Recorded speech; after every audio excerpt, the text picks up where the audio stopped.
बेबाक बयान और जमीन से जुड़ाव और राजनीति से समाज सेवा, यही है इनके व्यक्तित्व का सार। हरियाणा सरकार के एक और तेज तर्रार कैबिनेट मंत्री देवेंद्र बबली जी हमारे बीच आ गए हैं। सर, बहुत बहुत शुक्रिया आपका। सभी से कहेंगे कि आज आप जोरदार तालियों के साथ इनका स्वागत करें। देवेंद्र बबली जी, आपसे ये सेशन शुरू हो उससे पहले एक बार आपके सियासी सफर पर भी नजर डाल लेते हैं।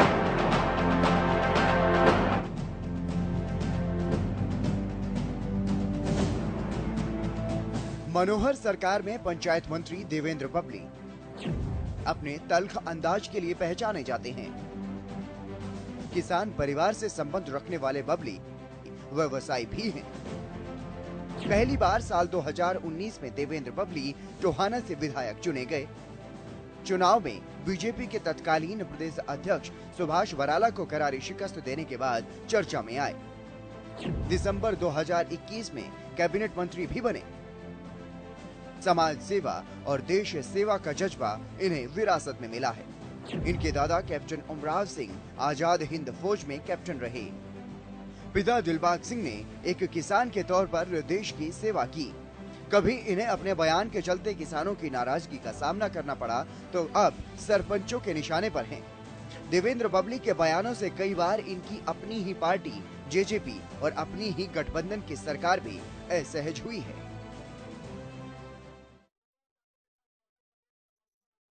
से सवाल जवाब के इस अगले दौर की शुरुआत हो। साथ ही रवि कालीरमन जो हमारे वरिष्ठ सहयोगी हैं आए सर और इस सेशन की शुरुआत करें। Over to you Ravi.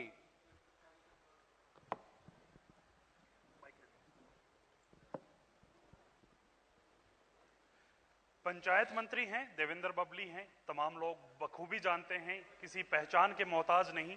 कहीं ना कहीं विपक्षी पार्टियों से ज्यादा अपनों के निशाने पर रहते हैं, अपनों पर भी निशाना साधते हैं। ज़्यादा कुछ बात ना करेंगे, 2023 से की भी बात करेंगे, आपके पंचायत डिपार्टमेंट से भी जुड़ी बातें करेंगे सर। इसके अलावा 2024 को आप कैसे देखते हैं उस पर भी चर्चा करेंगे। सबसे पहले आप मंत्री बने, विधायक बने, मंत्री बने। मंत्री बनने के बाद आपको पंचायत विभाग जो है वो मिला।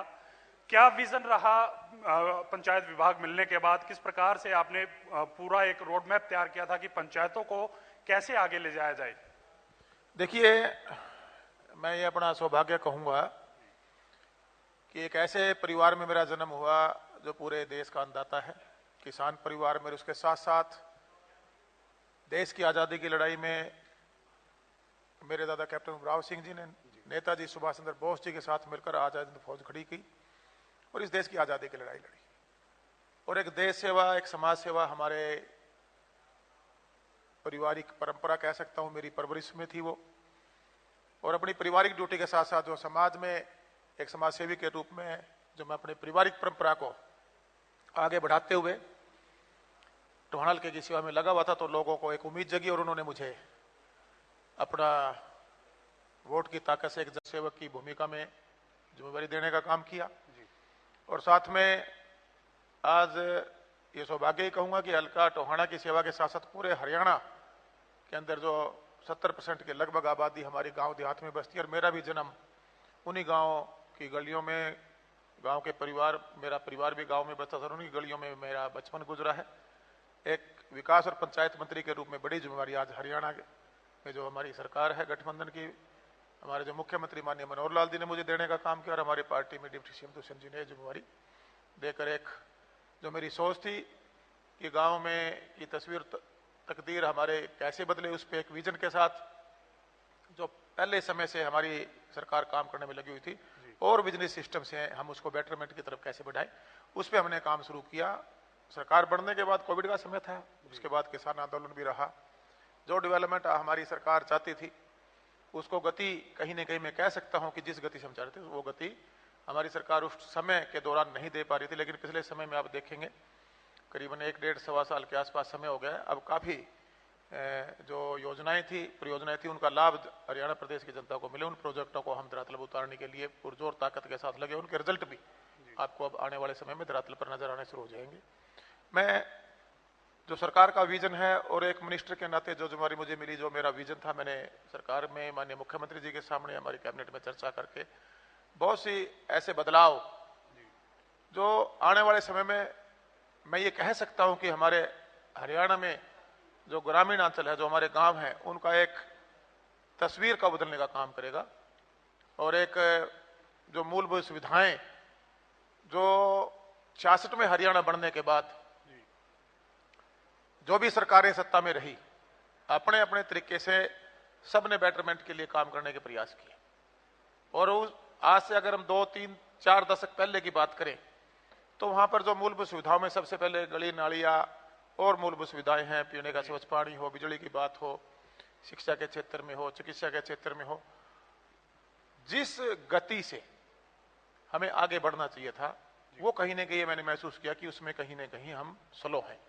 और सिर्फ गली नाली या हम जो हमारे कास्ट बेस हम चौपाल की बात करते हैं, उससे आगे एक अच्छी एजुकेशन का प्रबंधन, पीने का स्वच्छ पानी, 24 घंटे बिजली, उसके साथ हमारे जो आज पिछले लंबे समय से देखेंगे जो हमारा जोड़ जिसको हम बोल देते हैं गांव के भाषा में पौंड है, जो जिनके हालात काफी बदतर थे, उनको दुरुस्त करने की बात हो, गांव में जो फिरनियां उनमें शहरीकरण पे लाइटें लगकर कैमरे लगे सिक्योरिटी और सेफ्टी सिस्टम की बात हो, व्यायामशालाएं पिछले आपने देखा होगा माननीय मुख्यमंत्री जी ने घोषणा की, पिछली सरकार में भी 1000 व्यायामशालाओं की घोषणा थी, उसमें से करीबन हम 800 के आसपास कंप्लीट कर पाए थे। अभी 1000 और गांव को हम वो व्यायामशालाएं देकर गांव के अंदर गांव वासियों को उसकी सुविधा मिले जिसमें बच्चे व्यायाम भी कर सकें और एक पार्क का भी वो काम करे। इसी प्रकार जो पुरानी बिल्डिंग थी, पूरे हरियाणा प्रदेश का एक ब्लूप्रिंट तैयार हुआ, रोड मैप बनाया गया, गांव का हमारा एसेट्स क्या है, और पुरानी बिल्डिंगें जो बनी हुई थी जिनका उपयोग मैं ये कह सकता हूं कि गांववासी उसका 100% उपयोग हो सकता है ना हो रहा हो, गांव की सहमति से ग्राम सभा बुलाकर हमने करीबन 3500-3600 बिल्डिंगों को आइडेंटिफाई कराया पूरे हरियाणा प्रदेश में। उसमें से जो फिजिबिलिटी निकल कर आई 2800-2900 के आसपास बिल्डिंग आई। आज उनके अंदर हम ई लाइब्रेरी देने जा रहे हैं, जो स्कूलिंग के बाद एक बहुत बड़ा मैं कहूँगा एक गांव देहात के बच्चों को उसमें एक सपोर्ट मिलेगा। जो बच्चे बाहर कोचिंग के लिए बड़े महानगरों की तरफ जाते थे, वो व्यवस्था आने वाले समय में हम हर गांव तक ले जाने का हमारी सरकार का प्रयास है। इसी प्रकार इंडोर जिम है, आउटडोर जिम है, आपकी महिला संस्कृति भवन है, ये 9-10 जो कार्य हैं, जब ये गांव की तरफ जाएंगे और वो गांव के अंदर हम इंप्लीमेंट कर पाएंगे, जो हम शहरीकरण की बात सरकारों के द्वारा या नेताओं के द्वारा स्टेजों पर भाषण में कही जाती है, मैं ये मानता हूं कि वो शहरीकरण की तरफ एक कदम होगा, संपूर्ण विकास की तरफ हम बढ़ेंगे और उसके लिए हमें कार्य करना होगा। उसकी तरफ हमने कदम बढ़ाए हैं और पिछले जब से मुझे जिम्मेवारी मिली है इस पे हमने काफी बेटरमेंट की तरफ काम किया है। टेंडर प्रोसेस में काफी काम आ चुके हैं और आने वाले कम समय में हम धरातल पर उसकी डिलीवरी देने जा रहे हैं। तालाबों की आप बात कर रहे हैं, कितने तालाब आपने अभी तक चिन्हित किए हैं जो खराब, जिनकी स्थिति बहुत खराब है, कितने पे काम हुआ है, क्या टोटल रेशियो रहने वाली है, किस प्रकार से पॉन्ड अथॉरिटी जो है वो काम करेगी? लगातार आपने कहा कि 5 टायर जो पॉन्ड्स हैं वो बनाए जाएंगे, लगातार आपकी बातें हैं जो बयान है वो चर्चा में रहते हैं इस बात को लेकर, लेकिन अभी तक कितने पर काम हो पाया? क्योंकि विपक्ष लगातार सवाल ये उठाता रहता है कि सिर्फ कागजी उनमें फाइलों में ये तमाम चीजें होती हैं, धरातल पर ऐसा कुछ नहीं होता। देखिए, ये आप बिल्कुल सही कह रहे हैं। ये पिछली सरकार में इसकी शुरुआत की गई थी। 5 पॉइंट 3 पॉइंट वेटलैंड 3-4 जो टेक्नोलॉजी कहूंगा उसको नेचुरल सोर्सेज नेचुरल प्रोसेस से कहूंगा कि पानी का जो हालात गांव के जोड़ का जिसका ओवरफ्लो, गंदे पानी से बदबू और उसको दुरुस्त करने के लिए सरकार का एक अच्छा विजन, एक अच्छी सोच गांव के सुधार के लिए थी। लेकिन इसमें कहीं ना कहीं जिस गति से हम डिलीवर करना चाहते थे वो गति कहीं ना कहीं स्लो रही। इसमें 3 हमारे डिपार्टमेंट का कोऑर्डिनेशन है, पंचायत विभाग के द्वारा, इरिगेशन विभाग भी है, पॉन्ड अथॉरिटी अलग से इसकी बनाई गई।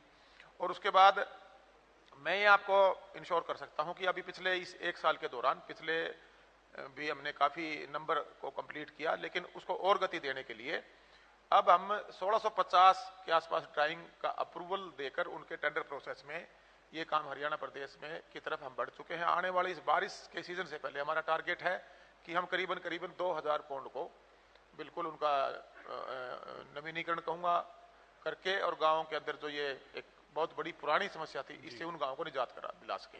और अगला टारगेट हमने जो चिन्हित किया था, टोटल 19,000 से ज्यादा पौंड है जी लगभग, उसमें से 18,000 कुछ पौंड हैं जो हमारे गांव के अंदर आते हैं।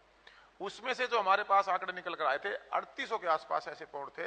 वैसे तो हर पौंड के ऊपर हमें काम करने की जरूरत है, लेकिन 3800 पौंड ऐसे थे जिनको हमने प्राथमिकता के आधार पर लिया है। उन 3800 को हम इस जो फाइनेंशियल है 23-24 का, इसमें हमारे डिपार्टमेंट का हमने विजन अपना सोच बनाई कि 3804,000 रुपये हम काम करें। और दूसरा कुछ पौंड जो माननीय देश के प्रधानमंत्री जी ने अमृत सरोवर योजना के तहत पूरे देश में जिसकी शुरुआत की थी, उसमें भी हमारे हरियाणा जो मनरेगा के तहत काम हो रहा है वो उनकी संख्या इससे अलग है, जिनमें हमारे पशुओं को पीने के पानी के वो भी एक अगर मैं कहूँ 1200 के आसपास पे उसका काम चल रहा है। तो मोटा मोटा मैं कह सकता हूँ कि आने वाले हमारे इसी सरकार के दौरान हम जो पौंड हैं उनका एक बड़ा हिस्सा हम उनको ठीक करके और एक बहुत बड़ी अच्छी व्यवस्था के साथ, ताकि आने वाले समय में एक अर्निंग सोर्स भी बने जी। उसके अंदर ग्राम पंचायतें उनको कॉन्ट्रैक्ट बेस पे ठेके पे देके उनके अंदर फिशिंग के लिए, झींगे फार्मिंग के लिए आगे दे सकें और एक गांव का रहन सहन एक व्यवस्था इनके ठीक होने से बेटर हो। एक ई लाइब्रेरी की बात आप लोग करते हैं, ई लाइब्रेरी तमाम गाँव में, जाहिर सी बात है तमाम गांव के लोग हैं, बच्चे हैं, वो पढ़ेंगे, आगे बढ़ेंगे। क्या धरातल पर ये तमाम चीज़ें हो पाएंगी? क्योंकि देखिए ई लाइब्रेरी के लिए आपको इंटरनेट की कनेक्टिविटी वहाँ करानी पड़ेगी, तमाम जो सिस्टम्स है, कंप्यूटर्स हैं वहाँ उपलब्ध कराने होंगे। क्या ये तमाम चीज़ें 2024 से पहले, इलेक्शन से पहले आप तमाम गाँव में पहुँचा पाएंगे? देखिएगा, मैं ये तो नहीं कहूँगा कि 6200 जितनी हमारी पंचायतें हैं जो हमारे 7000 के लगभग गाँव हैं जी, कि सबके अंदर हम इस 2024 तक इसको अचीव कर पाएंगे। हाँ, लेकिन हमने इसकी शुरुआत कर दी है और ये एक ऐसी शुरुआत है जो हरियाणा प्रदेश में हरियाणा सरकार ने की। पिछली बजट सेशन में माननीय मुख्यमंत्री के द्वारा घोषणा की गई, इसमें हमारा सुझाव था और आज मुझे फख्र है कि पूरे देश के अंदर हमारे देश के माननीय मंत्री नरेंद्र मोदी जी ने पूरे देश के अंदर इसकी घोषणा की। पिछले बजट सेशन में आपने देखा होगा, हमने टारगेट लिया था कि हम इसको 4 या 5 फेज में पूरे प्रदेश को एज पर बजट की एलोकेशन के हिसाब से पूरा करेंगे, करीबन 3 से 4 से 5 साल के अंदर अंदर। इस हमारी सरकार के टर्नओवर के दौरान हम इनको करीबन 2 से 2,500 गाँव को तक इसको पहुंचाने में कामयाब होंगे। जो पुरानी बिल्डिंग है उनको नवीनीकरण सौंदर्यीकरण की रिपेयर मेंटेनेंस का काम देके टेंडर लग के और उन पर सब पे काम चला हुआ है।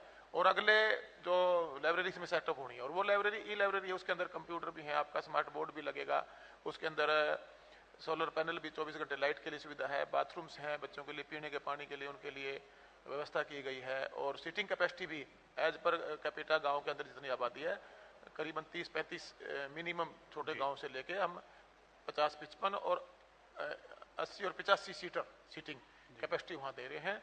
और मैं ये इंश्योर कर सकता हूं कि इस हमारे जो हमारा सरकार का जो समय है इसके अंदर हम 2,500 गाँव का हम टारगेट लेके चल रहे हैं कि हम पूरा करने का काम करेंगे, क्योंकि बजट के हिसाब से 5 साल में ये मेरा टारगेट है कि हर गाँव तक ये लाइब्रेरी जाए और उसकी कनेक्टिविटी जो ये कोचिंग सेंटर वगैरह जैसे चलाए जाते हैं, बड़ी ऐसी कोचिंग करने वाली एजेंसियाँ, वो हमारे इन बच्चों को गांव के अंदर ही वो तैयारी करवाएं, ताकि स्कूलिंग के बाद हमारे बच्चों को जो सुविधा के लिए उनको महानगरों में कोटा, इधर चंडीगढ़ या दिल्ली की तरफ पढ़ना पड़ता था, वो गांव के बैठे बैठे उनको गांव के अंदर सुविधा मिले। हम इंश्योर करते हैं उनको कंप्लीट करके देने का काम करेंगे। अब मान रहे हैं कि गाँव के विकास में लेट लतीफी है, थोड़ा सा जो चाल है वो ढीली है, इसमें अधिकारियों को कितने जिम्मेवार मानते हैं? क्योंकि लगातार आप अधिकारियों के काम पे सवाल उठाते रहे कि आप लेट लतीफी करते हैं, ढुलमुल रवैया जो है अधिकारी अपनाते हैं, इस प्रकार की चीजें आप लगातार बोलते भी आए हैं और अधिकारियों को धमकाते भी आए हैं। देखिएगा, इसको मैं धमकाना नहीं कहूंगा, हम लोग जहां भी जिस ड्यूटी बैठे हैं, जैसे शासन और प्रशासनिक 2 प्रक्रियाएं, आज हम लोगों को चुनकर एज ए विधायक लोगों ने अपनी अपनी कॉन्स्टिट्यूंसी से विश्वास करके चुना है जी। और आज हमारी गठबंधन की सरकार एक विजनरी सिस्टम से काम करना चाहती है। कई जगह एक पुरानी परंपराएं बनी हुई थी कि गांव का जो वोटर है सिर्फ वोट के लिए उसको इस्तेमाल करो, हमारी सरकार उसको बदल रही है। आने वाले समय में ये जात पात, धर्म, अमीर गरीब इस तरह से बांट के सिस्टम को वोट नहीं मिलने वाला है, ये मेरा विजन है। लोग काम चाहते हैं, पढ़ी लिखी जनरेशन है, पढ़ी लिखे एक व्यवस्था पंचायतें बनी है, पढ़ा लिखा आज का हमारा युवा है, वो गांव के अंदर वो सारी की सारी मूल सुविधा चाहता है जो वो सरकार को जिस सपने के साथ, जिस उम्मीद के साथ चुन के भेजते हैं। और इसमें अधिकारियों का बड़ा रोल है, इंप्लीमेंटेशन अधिकारियों की जिम्मेवारी है। आज जो अधिकारी, मैंने मेरे डिपार्टमेंट में ज्यादा बात तो नहीं कहूंगा, मेरे डिपार्टमेंट में जिस ढंग से मैं जिस विजनरी सिस्टम से मैं काम कराना चाहता था जी, तो यहाँ अधिकारी जो चंडीगढ़ यहाँ चंडीगढ़ लेवल पे बैठे हों या हमारे जिला और ब्लॉक लेवल पे जो अधिकारी बैठे हैं, अधिकारी हैं या उनमें कर्मचारी हैं, कहीं ना कहीं मैं ये महसूस करता था कि जो विजन हम देना चाहते हैं वो उसको एक रूटीन प्रोसेस के हिसाब से उसको डिलीवर करना चाहते थे जी। मेरा रिक्वेस्ट ये रहता था भी इसको हमें फास्ट ट्रैक पे लेना पड़ेगा। जो काम हमने हम जनता के बीच में एक मैनिफेस्टो लेकर गए थे, जो वादे कर आए हैं, उस वादों पर हमें उनको डिलीवर करना है।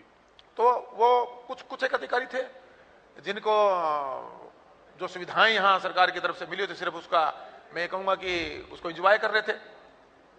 आज आपका सर्विस रूल बुक क्या कहता है? आप तनख्वाह ले रहे हैं, आप डिपार्टमेंट सरकार में बैठे हैं, लोगों की नेक कमाई से हम सबको लोगों को जो हमारे घर के चूल्हे जलते हैं, जिसमें अधिकारी कर्मचारी हैं, चाहे उसमें चुने प्रतिनिधियों को, हमें भी बतौर तनख्वाह मिलती है। तो अधिकारियों की उस एंजॉयमेंट को बंद करने में कुछ कामयाब हुए? बिल्कुल, उसकी भाई एंजॉयमेंट ठीक है, आपका लाइफ स्टाइल आप उसको रखिए, लेकिन जो जिम्मेवारी जिस पद पर आप हैं उस पद की गरिमा को, उस चेयर की गरिमा को ध्यान में रखते हुए जो सर्विस रूल बुक के हिसाब से आपकी ड्यूटी बनती है, इस जनता का जो जवाबदेही है वो आपको सुनिश्चित करना पड़ेगा। इसके लिए हमने अधिकारियों को बिल्कुल इंश्योर किया है। और आज मैं ये कह सकता हूं कि मैं ये तो नहीं कहूंगा कि 100 का 100%, लेकिन 70-80%, 90% तक भी मैं कह सकता हूं कि अधिकारियों ने अपनी जिम्मेवारियां समझते हुए कामों को डिलीवर करके जनता को लाभ देने के लिए अपनी जो सोच थी उसमें एक परिवर्तन मैं कह सकता हूं कि आया है, और वो अपनी जो जिम्मेवारी है उसको निभाने के लिए मजबूती के साथ आज हमारे काम अपने डिपार्टमेंट को आगे बढ़ाने में लगे हुए हैं। रवि माफ कीजिएगा, एक बार रोकूंगा रवि आपको। करण चौटाला जी हमारे साथ जुड़ गए हैं, हमारे मंच पर आ गए हैं। यहाँ पर बहुत बहुत स्वागत है करण चौटाला जी, इनेलो नेता, युवा नेता। सर स्वागत है आपका। एक नई व्यवस्था आप लोगों की तरफ से शुरू की गई, ई टेंडरिंग पॉलिसी, विरोध हुआ, लगातार विरोध हुआ, आपके कुछ साथियों ने भी विरोध किया। कैसे देखते हैं ई टेंडरिंग पॉलिसी को आप? क्योंकि देखिए लगातार अब भी कुछ एक सरपंच ये कहते हुए नजर आ रहे हैं कि ये जो पॉलिसी है सरकारों के जो हित हैं उनको खत्म करने का प्रयास हरियाणा सरकार कर रही है। देखिएगा, ये अकाउंटेबिलिटी के लिए जो ई टेंडरिंग की तरफ सरकार का एक कदम था, मैं इसको कहूंगा कि बेहतर कदम है। और प्रदेश का जो पैसा जनता की सुविधाओं के लिए लगना होता था, वो पैसा कहीं ना कहीं शिकायतें बहुत रहती थी। बड़ा डिपार्टमेंट है, छोटे छोटे से लेके बड़े काम, बहुत ज्यादा कामों की जो क्वांटिटी बहुत ज्यादा है, तो उसमें चाहे अधिकारी कर्मचारी हों, नीचे लेवल से बैठे हों, गांव लेवल से लेके चाहे चंडीगढ़ लेवल तक, या चुने हुए लोग थे, उसमें हमारी जो पंचायत राज के जो भी चुने लोग थे, उन पर आपने देखा होगा कि पिछले समय में बहुत एलिगेशन लगते रहते थे और जांचें भी चलती रहती थी और उसके अंदर कानूनी कार्रवाई भी होती रहती थी।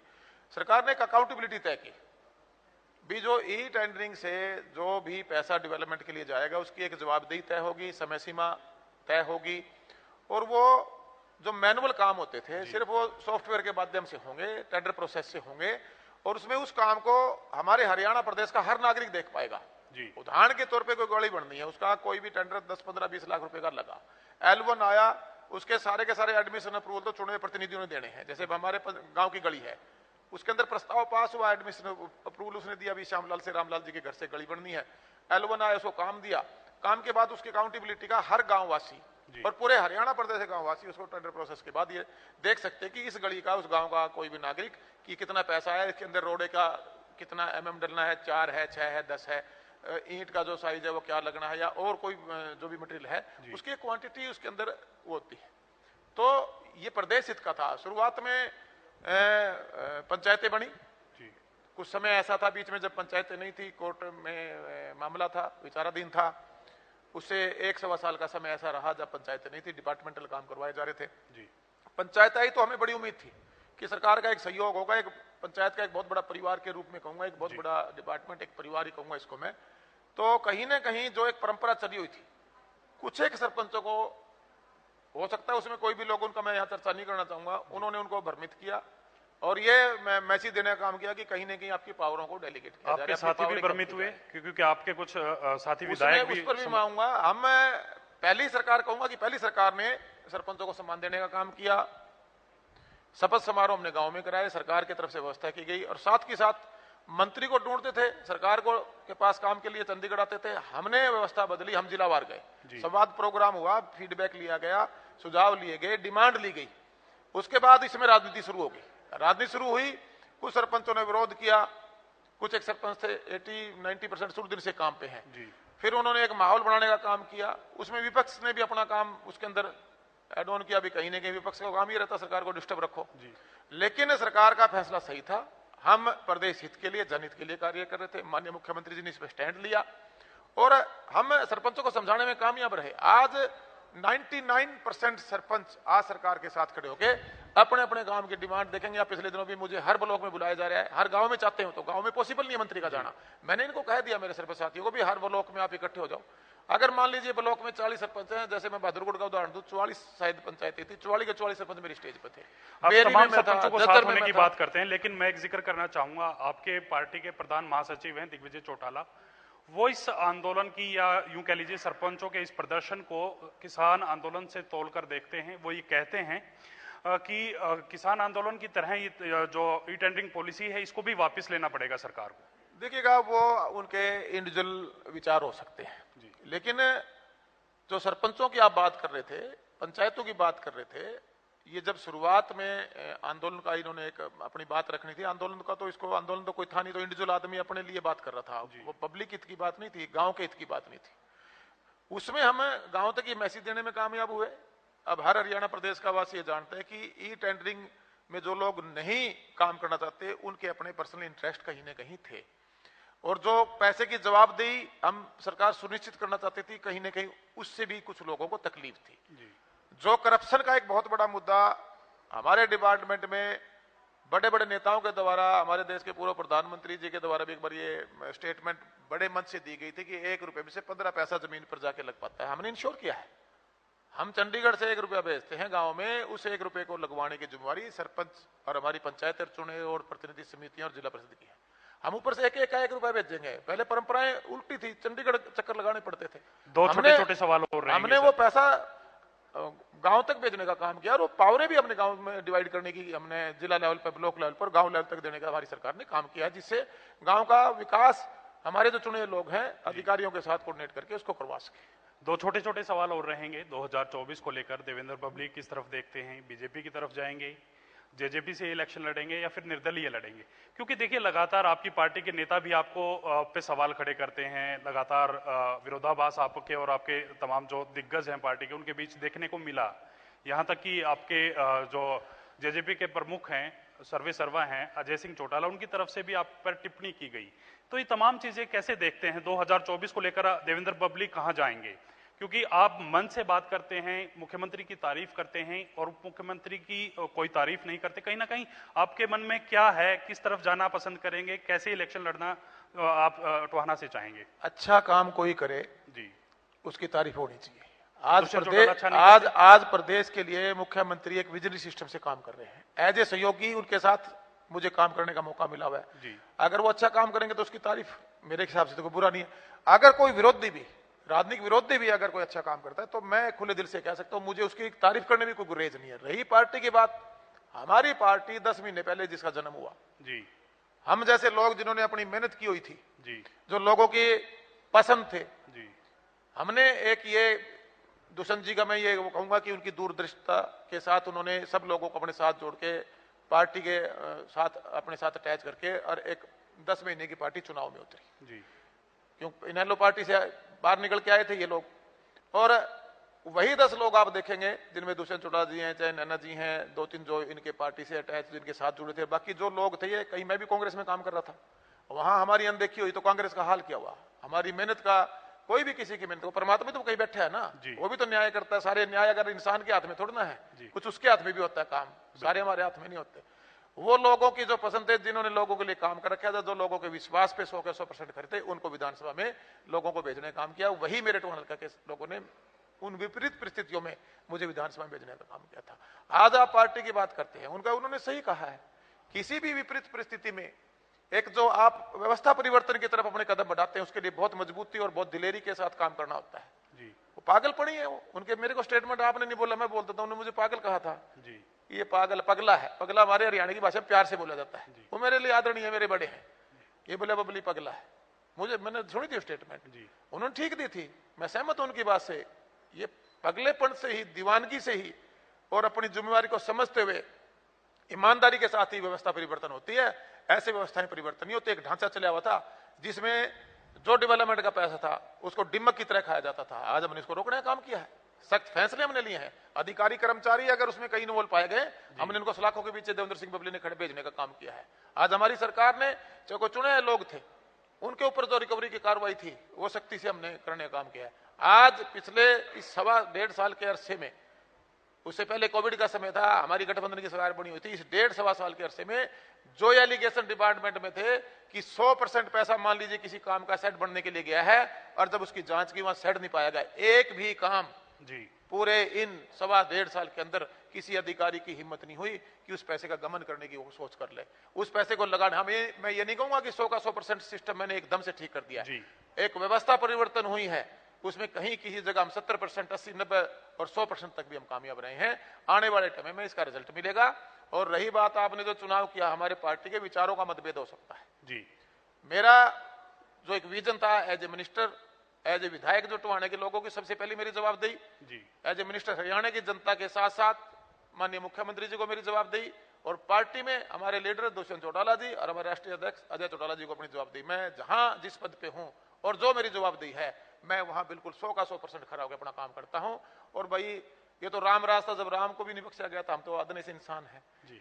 जो काम करेगा, कोई परिवर्तन लेके आएगा, डिलीवर करेगा, उसमें जो लोग उससे प्रभावित होते हैं, समावेश की बात है, उनको तकलीफ होगी। जो पैसा जिनकी जेबों में जाता था या जो उस पैसे का एक किस्म से मैं कहूंगा खुर्द बुर्द करके अपने पर्सनल हित उसमें के साथ इन्वॉल्व होते थे, उनको तकलीफ है, वो पब्लिक को कभी अच्छा बताएंगे नहीं। लेकिन हरियाणा प्रदेश की जनता, जो आदमी उससे प्रभावित थे, जिनका वो हक था, डेवलपमेंट जो सरकार को देनी चाहिए, सरकार देना चाहती थी, वो डिलीवरी आज हम हमारी सरकार गांव धरातल पर हम ले जाने में कामयाब रहे। हरियाणा न्यूज के मंच पे बैठे हैं, लगातार अंतिम सवाल रहेगा सर। आप अपने हलके का दौरा करने गए, फतेहाबाद गए, हिसार गए, कुछ लोगों ने आपका विरोध वहां करवाया, आप राजनीतिक मंच के तौर पर मंच से भी इस बात को कह चुके हैं, मुख्यमंत्री के संज्ञान में भी ये मामला आप ला चुके हैं। कई बार आप कहते हैं जरूरत आने पर उन तमाम नामों को मैं जिक्र करूंगा, कौन वो नाम थे जो सरकार में रहकर सरकार की बुराई करते हैं, विरोध करवाते हैं। हम जानना चाहेंगे सर वो कौन से नाम थे, अगर आप बता पाएं। देखिए मैं बताऊंगा। जब एक्शन होगा, अगर उस पर रिएक्शन नहीं आएगा तो आपका एक्शन सही नहीं है।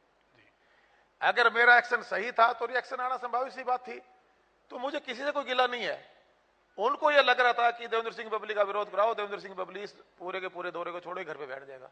कौन? बबली फ्रीडम फाइटर परिवार में पैदा हुआ है, बबली देशभक्त परिवार में पैदा हुआ है, बबली एक सच्चा और नेक इंसान है, और एक मैं सेवक के रूप में काम कर रहा हूं। पॉलिटिकली कोई हमें लेगेसी पारिवारिक नहीं मिला, हमें कुछ भी। ये राजनीति परिवार तौर पे बहुत कुछ दिया मेरे परिवार ने, मेरे बुजुर्गों से मुझे बहुत कुछ मिला, बड़ा नाम मिला है, अच्छे एक परवरिश मिली है, लेकिन जो एक पॉलिटिकल जो विरासत है ये मुझे नहीं मिली। मैं तो आज भी अपने आप को राजनीतिक समाज सेवी के रूप में ज्यादा लोगों की भावनाओं के साथ जुड़ के काम करना चाहता हूं। एक जिम्मेवारी आज बतौर विधायक टोहाना के लोगों को मेरी जवाबदेही में फिर दोहरा रहा हूं, हरियाणा में हरियाणा के जनता को, पार्टी में जो अगर मेरी ड्यूटी किसी भी रूप में पार्टी के जो नेता, हमने हमारे विधायक दल के नेता दुष्यंत जी को बनाया है, उनकी तरफ से कोई बात आती है और सरकार में मुख्यमंत्री जी का कोई भी हमारे साथ एक सुझाव करके कोई काम की बात आती है, जो जिम्मेवारी है जैसे सहयोगी के रूप में रखी है, वहां 1 नंबर में हम अपने प्रदेश को आगे बढ़ाने में लगे हुए हैं। और आने वाला समय भी मैं आपको एडवांस बता रहा हूं, हम लोगों का ही है, क्योंकि आज राजनीति में एक सत्ता परिवर्तन की लड़ाई नहीं है, व्यवस्था परिवर्तन की लड़ाई है। सत्ताएं तो आती रही जाती रही, आज व्यवस्था परिवर्तन चाहता आज का युवा, पढ़ा लिखा युवा। व्यवस्था, ये जो पहले पुराने भोले जमाने में सोशल मीडिया का जमाना था, एजुकेशन का भी अभाव था, कुछ भी डिंगे मार देते थे लीडर और लोग हा करके ताली मार के उनके पीछे लग जाते थे। आज जो मैनिफेस्टो हम लेकर लोगों के बीच में जाते हैं, उस मैनिफेस्टो में जब अगर उसमें आप कितने % अचीव कर पाए, कितना % अचीव नहीं किया, लोग जवाब मांगेंगे अगले चुनाव में, रिपोर्ट कार्ड मांगेंगे, तमाम रिपोर्ट कार्ड मांगेंगे वो। बहुत बहुत शुक्रिया सर आपको हरियाणा न्यूज के इस मंच पर आने के लिए, तमाम बातों का बेबाकी से आपने जवाब दिया, तमाम सवालों के सीधे जवाब दिए, बहुत बहुत शुक्रिया सर। थैंक यू, धन्यवाद। वाकई बेहतरीन सेशन रहा, बहुत बहुत शुक्रिया सर। देवेंद्र बबली जैसा अंदाज वैसा ही जवाब वाकई देखने को मिला, पॉइंट टू पॉइंट आप बात करते हैं और वाकई वो चीजें अभी नजर आई सेशन के दौरान। एक बार फिर हम चाहेंगे हमारे एडिटर इन चीफ प्रतिमा दत्ता मंच पर आए और पंचायत मंत्री का शॉल और मोमेंटो देकर सम्मानित करें। फिर तहे दिल से देवेंद्र बबली जी आपका आभार, आपने अपना कीमती वक्त निकाला और हरियाणा न्यूज को ये समय दिया, शुक्रिया सर। बेहतरीन सेशन रहा और सवाल जवाब का जो दौर जिस तरह से हम सोच रहे थे कुछ इस तरह से ही चलता नजर आया। बड़े ही तीखे तरीके से हमारे सहयोगी सवाल करते आए रवि, और उसी अंदाज में देवेंद्र बबली उन सवालों का जवाब देते भी नजर आए, अपना विजन साफ किया और किस तरीके से वो काम कर रहे हैं।